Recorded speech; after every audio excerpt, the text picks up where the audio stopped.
नवाब शाह से रिपोर्ट कर रहे हैं मोहम्मद आजम भट्टी, फखर न्यूज़ की। शहीद बेनज़ीराबाद में 7 रोज़ा इंसदाद पोलियो मुहिम के सिलसिले में ज़िला इंतज़ामिया महकमा सेहत की जानिब से तमाम इंतजामात मुकम्मल कर लिए गए। इस सूबा बिलखुसूस गिरदोनवा में पोलियो वायरस की मौजूदगी को मद्देनजर रखते हुए ज़िला में कल से शुरू होने वाली कौमी इंसदाद पोलियो मुहिम की कामयाबी के लिए हर मुमकिन इक़दाम किए गए हैं ताकि मुहिम के दौरान कोई भी बच्चा पोलियो से बचाव की कतरे पीने से ना रहे। उन्होंने मजीद कहा कि ज़िला में मुकर्रर करदा टारगेट हासिल करने और मुस्तकबिल के मामारों को पोलियो जैसे मौजी मर्ज से महफूज बनाने के लिए पोलियो टीमों की बेहतर तरबियत और माइक्रो प्लान को मजीद बेहतर बनाया गया है। इस दौरान पोलियो टीमों की कारकर्दगी का जायजा लेने के लिए वो खुद भी फील्ड में मौजूद रहेंगे,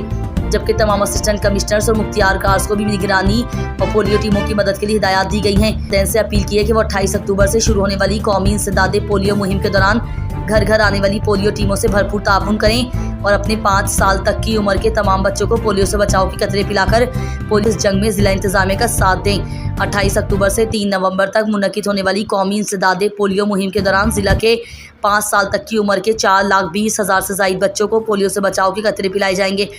इस मकसद के लिए कुल 1194 टीमें तश्कील दी गई हैं जो घर घर जाकर बच्चों को पोलियो से बचाव की कतरे पिलाएंगी। असांखे पोजीशन ॿुधाई आहे, तमामु अलार्मिंग पोजीशन आहे ऐं हीउ जेको सेमिनार थियो आहे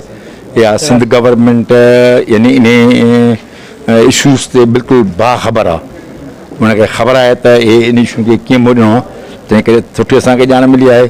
मुंहिंजी गुज़ारिश आहे त असीं सुभाणे परीहं 28 खां वठी करे शायदि 3 तारीख़ ताईं असीं पोलियो जो मुहिम जे लाइ शुरू पिया कयूं। तव्हांजे तवसुस सां ऐं सिर्फ़ु नवाब शाह जे दोस्तनि खे छा पर पूरे सिंध जे माण्हू खे गुज़ारिश कयूं त बराए महिरबानी करे पंहिंजे ॿारनि खे वैक्सीन ज़रूरु कराइनि। अॼु हिते आगाही जेको असां सेमिनार कयो, हिकु त डिप्थेरिया जी जेका आउटब्रेक थी आहे उन लाइ असांजे जेके हिते जा स्टेक होल्डर्स आहिनि, मेयर आहे, MPA साहिबान आहिनि, असांजे मुख़्तलिफ़ डिपार्टमेंट ऐं जेके जनरल प्रैक्टिशनर सभिनी खे असां हिन बीमारी जे बारे में आगाही ॾिनी आहे त जेकर को बि केस को किथां रिपोर्ट थिए त फौरी तौर ते उनजे लाइ असां आइसोलेशन में दाख़िल करे उनजी असां ट्रीटमेंट कराए सघूं, जंहिंजे लाइ असांजे शहीद बेनज़ीराबाद में आइसोलेशन वार्ड क़ाइमु कयो आहे, जिते न सिर्फ़ु शहीद बेनज़ीराबाद डिवीज़न पर मुख़्तलिफ़ ॿियनि ज़िलनि जा बि मरीज़ अचनि पिया जिन खे हिते इलाजु कयो पियो वञे ऐं उन लाइ जेका एंटीटॉक्सिन जेका आहे उहा अवेलेबल कराई वई आहे। ऐं जेका मुहिम असीं शुरू पिया कयूं पोलियो जी, उन पोलियो जी मुहिम खां पोइ फौरी तौर ते बिग कैचअप जी एक्टिविटी जंहिंमें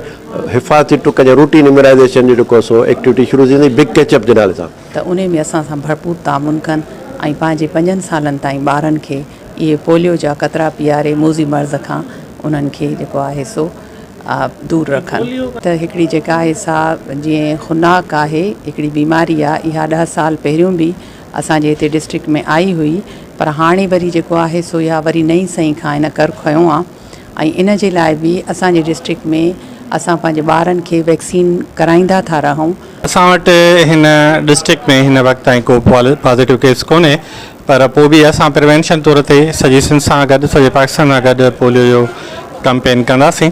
ऐं 4,20,000 असांजो टारगेट आहे ॿारनि जो ऐं असांजो 4 ॾींहंनि ताईं 1100 टीमूं आहिनि जेके घर घर वञी ऐं इन्हनि ॿारनि खे जेके 5 सालनि खां घटि उमिरि जा आहिनि उन्हनि खे पोलियो जा फुड़ा बि पियारींदियूं ऐं विटामिन A जा कैप्सूल भी दी। कुछ ये कहना था कि 28 अक्टूबर से शुरू होने वाली पोलियो मुहिम में हमारा भरपूर साथ दें। कैमरा टीम के साथ मोहम्मद आजम भट्टी, फखर न्यूज़, नवाब शाह।